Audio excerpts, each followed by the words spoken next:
चित चोर तेरी बांसुरियां, हम कितना नाच नचाए। आज हम आपको एक ऐसी ही गायिका की दास्तान सुनाने जा रहे हैं जिनके गीत सुर लहरियों के लिए ताजी हवा का झोंका लेकर आए। अखियों के झरोखों से मैंने देखा जो सांवरे। आज हम चर्चा करेंगे संगीत जगत की बेहद मधुर मखमली आवाज से सभी पर जादू बिखेरने वाली पार्श्व गायिका लता भट्ट उर्फ हेमलता की। भारतीय सिनेमा में उनके अनूठे गायन ने अन्य गायिकाओं से अलग पहचान दिलाई है।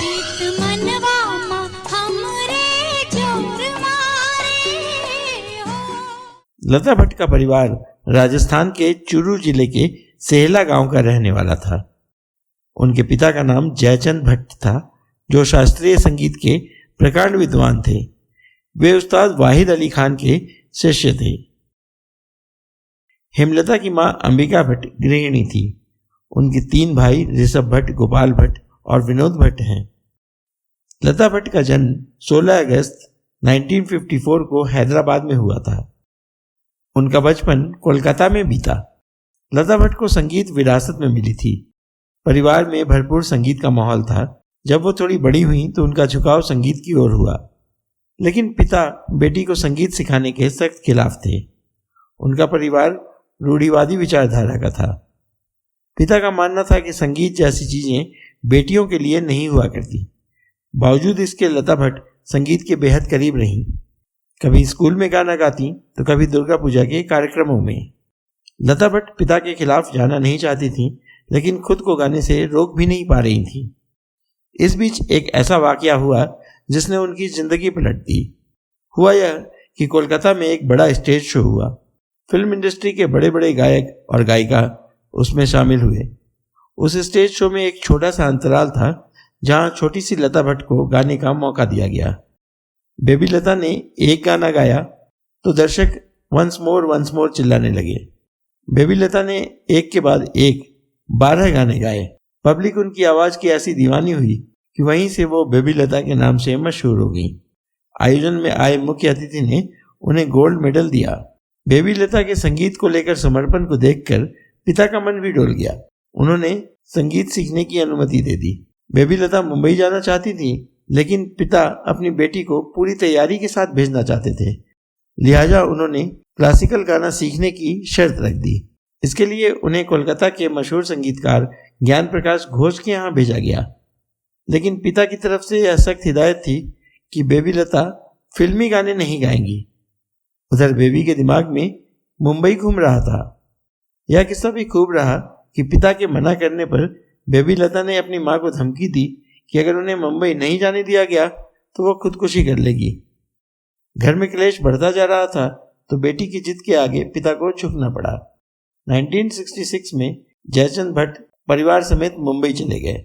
हालांकि शुरुआत में उन्होंने सोचा कि इंडस्ट्री में स्ट्रगल को देखकर बेटी का फिल्मों में गाने का फितूर उतर जाएगा, इसके बाद उसकी शादी कर देंगे।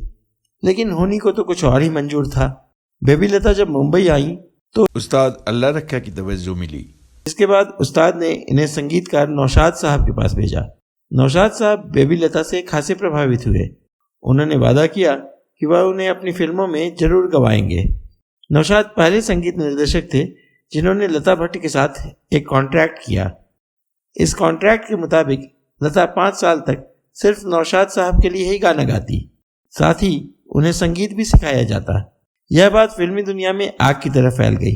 बेबी लता को बड़े बड़े संगीतकारों के ऑफर आने शुरू हो गए।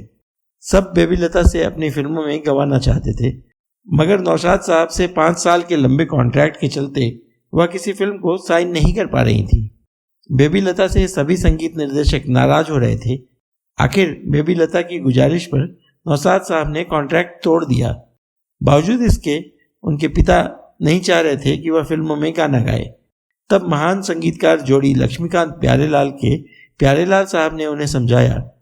तब जाकर बेबी लता को गाने की इजाज़त मिली। बेबी लता ने साल 1967 में आई उषा खन्ना की फिल्म रूप रुपैया से अपने करियर की शुरुआत की। उस समय इनकी उम्र महज 14 साल थी। तू खामोश मैं पुरजोर। उनका पहला गाना जो रिलीज हुआ वो था फिल्म एक फूल एक भूल का। 10 पैसे में राम ले लो, 10 पैसे में राम। उसी साल इन्होंने कल्याण जी आनंद जी के लिए दूसरा गाना गाया फिल्म विश्वास में, जिसमें उनके साथ थे मुकेश जी। हम तुम जन्मों के साथी, हम तुम। यह गाना हिट रहा।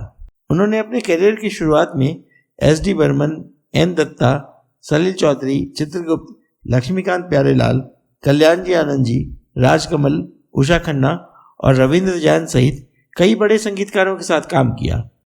चंदा को ढूंढने सभी।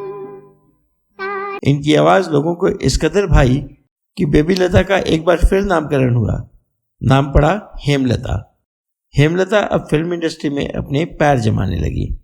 इंडस्ट्री में उनकी मुलाकात हुई रविंद्र जैन से, जो कलकत्ता से ताल्लुक रखते थे। 70 के दशक की शुरुआत में रविंद्र जैन अपनी किस्मत आजमाने मुंबई आए थे।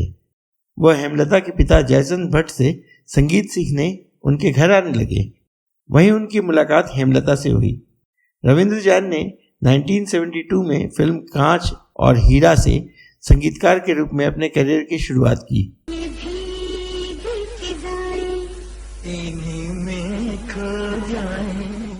इस फिल्म के लिए उन्होंने हेमलता से गाने गवाए।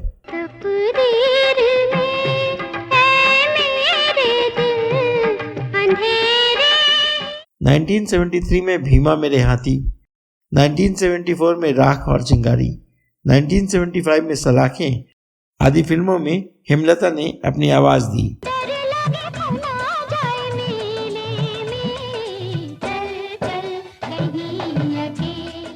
लेकिन उन्हें वास्तविक सफलता तब मिली जब 1976 में उन्हें फिल्म फकीरा के लिए गाने का ऑफर दिया गया। उनके गाए गीत सुनकर इस फिल्म के गानों से उन्हें जबरदस्त पहचान मिली। हिम्मत ना हार, चल चला चल, अकेला चल चला चल। इसके बाद उन्होंने कभी पीछे मुड़कर नहीं देखा। इतना ही नहीं, उसी साल रिलीज हुई फिल्म तपस्या में उनके गाए गीत लोकप्रियता की नई ऊंचाइयों तक पहुंचे। भाभी की उंगली में हीरे का छल्ला, हीरे का छल्ला, ओए ओए हीरे का छल्ला। 1976 में ही रविंद्र जैन ने राष्ट्रीय बैनर तले बनी फिल्म चिच्चोर के लिए हेमलता को गाने का मौका दिया। तू जो मेरे मन को घर बना ले, मन लगा ले। इस फिल्म में उनके गाए गीतों ने उन्हें उस ऊंचाई पर ला खड़ा किया जहां उस दौर की सभी मशहूर गायिकाएं थीं।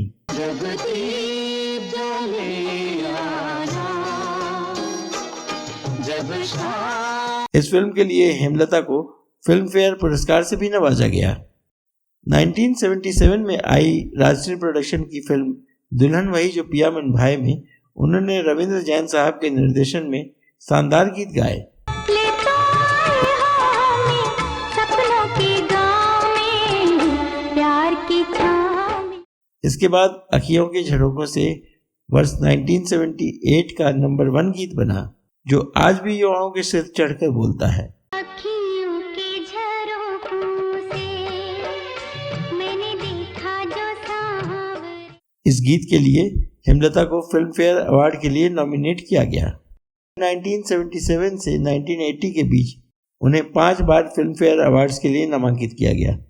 इन फिल्मों के बाद हेमलता को लता मंगेशकर के विकल्प के तौर पर देखा जाने लगा गया। अब रंज से खुशी से बहारों खिला। 1980 के दशक में हेमलता राजश्री प्रोडक्शन के साथ जुड़ी रहीं। उन्होंने राजश्री प्रोडक्शन की कई फिल्मों में गाने गाए। 1982 में आई फिल्म नदिया के पार का एक गीत कौन दिशा में लेकर चला रे बटोहिया उनके जीवन में मील का पत्थर साबित हुआ। ये सुहानी सी डगर जरा रे खन दे। 90 के दशक में आई कई फिल्मों में लता मंगेशकर को चाहने वाले लता मंगेशकर और हेमलता के गानों में अंतर नहीं कर पा रहे थे। ये गलतफहमियां इसलिए भी थी क्योंकि हेमलता की आवाज बहुत हद तक लता मंगेशकर जी से मिलती थी। चलता रहे यूं कारवां। यह किस्सा भी खूब मशहूर है कि एक बार दूरदर्शन पर चित्रहार प्रसारित हो रहा था, तभी एक गीत के लिए एंकर ने कह दिया कि यह गीत लता मंगेशकर जी का गाया हुआ है, जबकि वास्तव में वो गीत हेमलता जी ने गाया था।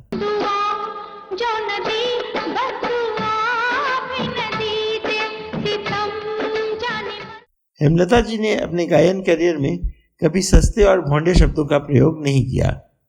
1998 में सावन कुमार निर्देशित फिल्म खलनायिका के एक गीत की रिकॉर्डिंग में जैसे ही उन्हें बोलों के द्व्यर्थी होने का एहसास हुआ, वो रिकॉर्डिंग बीच में ही छोड़कर चली गई। 100 से अधिक फिल्मों में गाने गा चुकी हेमलता कई भारतीय टीवी धारावाहिकों व संगीत एल्बमों को अपनी मधुर आवाज दे चुकी हैं।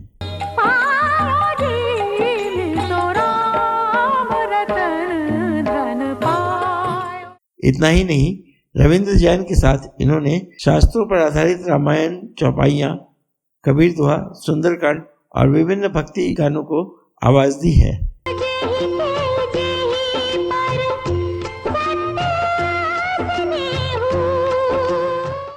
इसके अलावा उन्होंने रामानंद सागर के टीवी सीरियल रामायण के लिए भी अपनी आवाज दी है।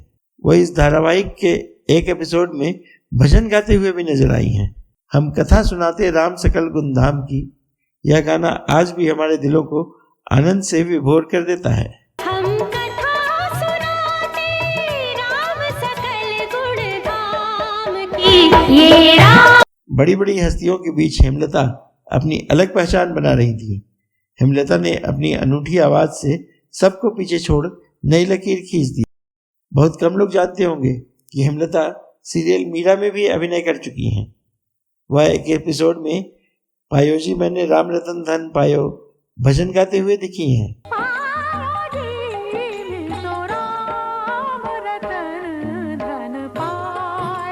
हेमलता बॉलीवुड की बड़ी अभिनेत्रियों मसलन शबाना आजमी, रेखा, हेमा मालिनी, रामेश्वरी, योगिता बाली, सारिका और माधुरी दीक्षित आदि की आवाज बन चुकी हैं।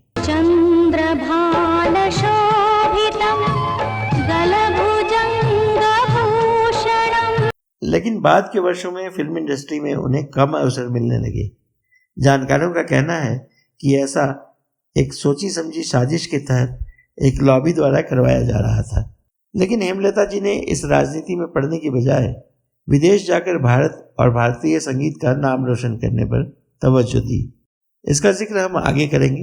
अब एक नज़र हेमलता जी के जीवन पर। हेमलता जी का निजी जीवन भी किसी फिल्म से कम नहीं है। जितना संघर्ष उन्होंने अपने करियर के लिए किया, निजी व्यक्तित्व भी उतना ही संघर्षों भरा रहा। हेमलता जी की शादी अभिनेत्री योगिता बाली के भाई योगेश बाली से हुई थी, जो एक बाल कलाकार थे। दरअसल योगेश बाली ने हेमलता जी को उनके भाई के एंगेजमेंट में देखा था। हेमलता को देखते ही योगेश को पहली नज़र में उनसे प्यार हो गया। दोनों परिवारों ने तय किया कि दोनों की शादी एंगेजमेंट के 5 साल बाद की जाएगी।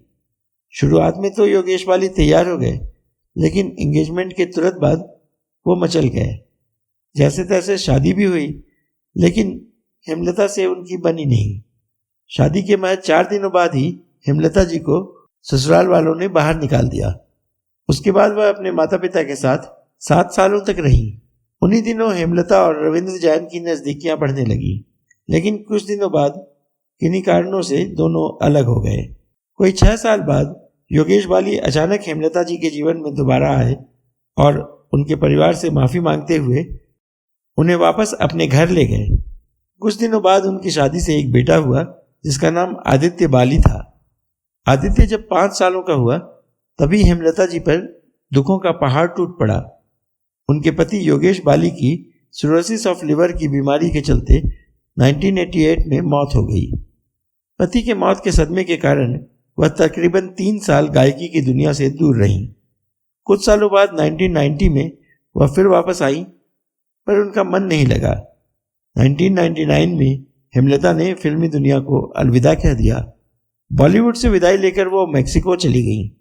वहाँ इन्होंने अपने म्यूजिक इंस्टीट्यूट के जरिए लोगों को संगीत सिखाने का काम किया। हेमलता जी ने तकरीबन 38 भाषाओं में गाना गाया। उन्होंने 4000 से भी अधिक गाने गाए हैं।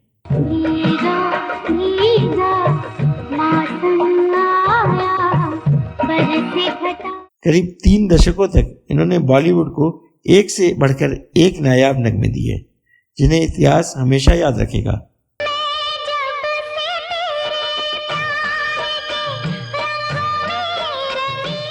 हेमलता भारत की एकमात्र पार्श्व गायिका हैं जिन्होंने अमेरिका में भारतीय संगीत की अकादमी शुरू की। उनकी अकादमी भारतीय शास्त्रीय संगीत का दुनिया भर में प्रचार प्रसार कर रही है।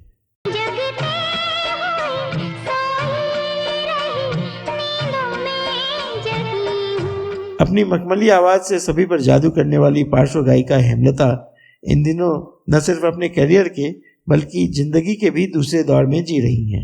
2015 में कन्या भ्रूण हत्या पर आधारित उनका गाना माँ मुझे आने दे खासा लोकप्रिय हुआ। माँ मुझे आने दे। अपनी मीठी आवाज से लोगों के दिलों पर राज करने वाली पार्श्व गायिका हेमलता इन दिनों फिर वापसी करने जा रही हैं। 38 भाषाओं में गाना गाने वाली हेमलता 14 भाषाओं के डिक्शन पर रिसर्च कर चुकी हैं। उन्हें इटली के एक ओपेरा सिंगिंग ग्रुप के साथ गाना गाने का भी मौका मिला, जिसे बेहद पसंद किया गया। तो दोस्तों, आपको यह वीडियो कैसा लगा आप हमें कमेंट बॉक्स में ज़रूर बताएं। अगर आप हेमलता जी के बारे में कुछ और जानकारी हमसे साझा करना चाहते हैं तो वह भी हमें कमेंट बॉक्स में लिखें। अब दीजिए अपने दोस्त और होस्ट धीरज को इजाज़त। नमस्कार।